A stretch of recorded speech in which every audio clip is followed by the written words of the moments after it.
Hello, my sweet summer children. I'm back with the juice to get you through the long night.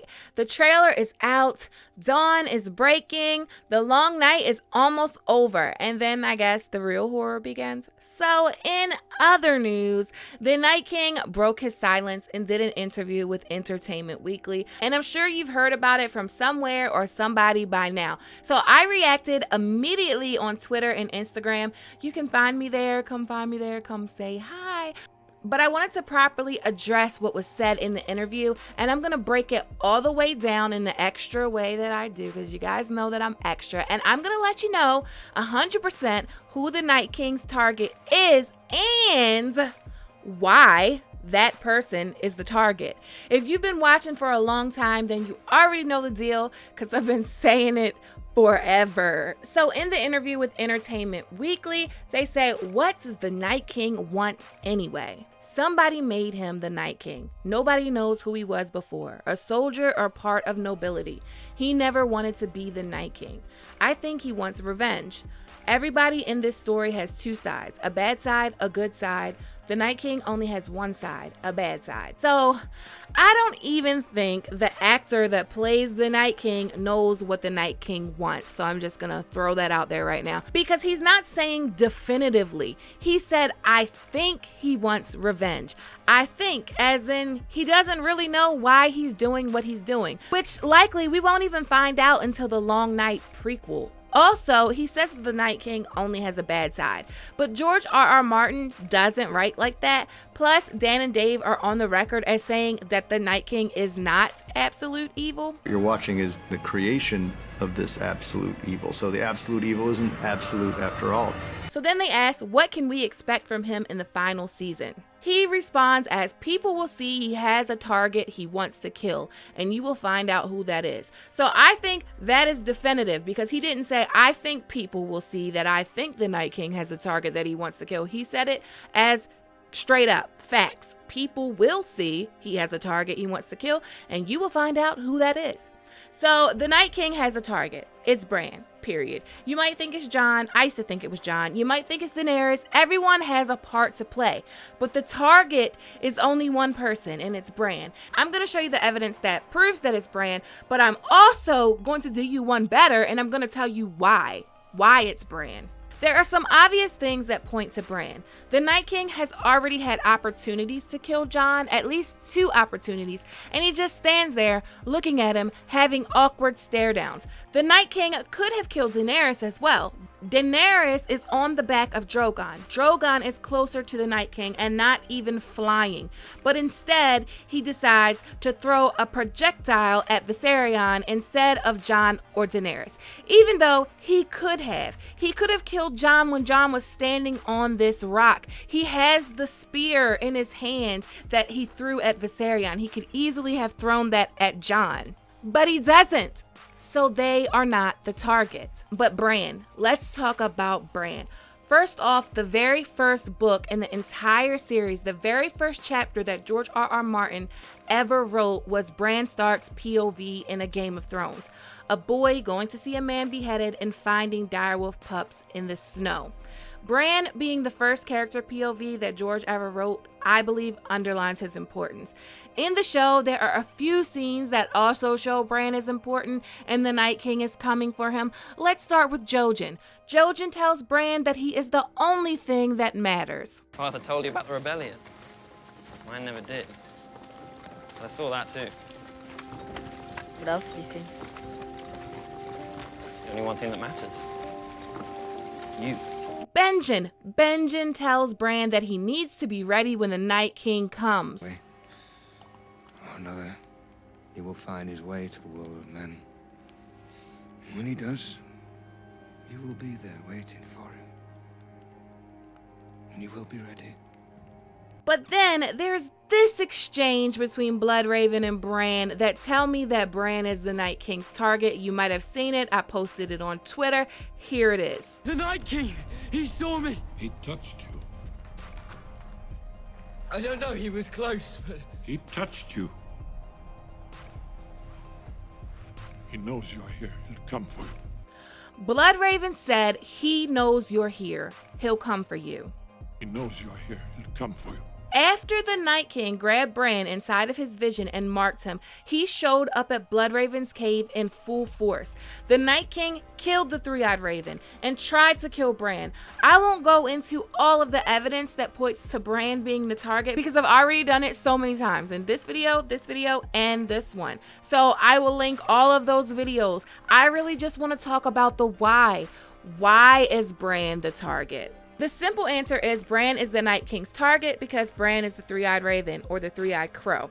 So Bran is the only person in the world that can defeat him. But that in itself is likely not why the Night King has such a personal beef with Bran. That's not why Bran is the Night King's target. At least I don't think it's just because he can defeat him. So Isaac Hempstead Wright, the actor that plays Bran, says that the Night King and the Three-Eyed Raven are ancient enemies. Down between two ancient enemies, the Three-Eyed Raven and the Night King. And the Night King strikes down the Three-Eyed Raven, but thankfully it's too late because Bran is already the Three-Eyed Raven. Isaac Hempstead Wright also says that the whites that attacked Bran, Jojen, Mir, and Hodor were put there specifically to prevent another Three-Eyed Raven from being born. Arms start shooting up. No! These are the dead soldiers who have been put there specifically to stop another Three-Eyed Raven from ever being able to be trained. So the Night King didn't want another Three-Eyed Raven to be born. He planned to prevent it. But the first clip says that the Three-Eyed Raven and the Night King are ancient enemies. But Bran is not ancient. Bran is like 13. And the previous Three-Eyed Crow, Bloodraven, isn't ancient either. He's old as hell, but not ancient. He is actually Bloodraven Brynden Rivers, a Targaryen bastard that was sent to the Wall by Aegon the Unlikely. He came to the Wall at the same time as Maester Aemon, and he went missing beyond the Wall and ended up in the cave in a tree doing weird shit. But anyway, he is not ancient unless you consider Maester Aemon ancient. I don't know. Ancient, no. So let me try to explain what the Three-Eyed Crow is and why the Night King has beef with him. As far as we know from everything so far, the children created the Night King to protect them from men. So they used the Night King and the White Walkers to protect them. And there was just something really beautifully right about the idea that the great nemesis of mankind were created to protect the children of the forest from mankind. The White Walkers were like the children of the forest's nuclear weapon. But there is a legend that talks about the last hero and the children helping to end the Long Night. This is likely the most accurate story that we have because even the dumbass maesters say that all the tales agree on this one part. How the Long Night came to an end is a matter of legend, as all such matters of the distant past have become. In the north, they tell of a last hero who sought out the intercession of the children of the forest, his companions abandoning him or dying one by one as they faced ravenous giants, cold servants, and the others themselves. Alone, he finally reached the children, despite the efforts of the White Walkers, and all the tales agree this was the turning point. So we know that all the tales agree that this last hero and this intercession of the children is what put an end to the first Long Night. But what did the children do? I think they created something else to combat the Night King. They created the Three-Eyed Raven. The very first Three-Eyed Raven was likely the last hero. And I think that was Bran the Builder. So the last hero seeks out the children and they create something to defeat the White Walkers and the Night King. And that's the Three-Eyed Raven. Now, I say something and not someone because according to Dan and Dave's Inside the Episode interview, the Three-Eyed Raven is not entirely human. Like, the Night King isn't entirely human, neither is the Three-Eyed Raven. Talk about the Three-Eyed Raven, it's not just a title that you get. There's a part of him that's no longer Brandon Stark, but is the Three-Eyed Raven, and the Three-Eyed Raven is not, entirely human. So he describes the Three-Eyed Raven as being a part of Bran, and that part not being entirely human. So let me try to explain this in the simplest way possible because this is some confusing shit. So in the book, A Dance with Dragons, Bran is training in the cave. The Three-Eyed Raven is training Bran to fly in the ravens and see through the eyes of the weirwood and look into the past. While training, Bran is going into these ravens and he notices something. There is already someone in the ravens that he skin changes. A woman of those who sing the song of the earth, his teacher said. Long dead, yet a part of her remains, just as a part of you would remain in summer if your boy's flesh were to die upon the morrow. A shadow on the soul. She will not harm you. Do all the birds have singers in them? All, Lord Brendan said. When you warg or skin change, a part of you remains even after you die. There are more examples of this with like Oral's eagle.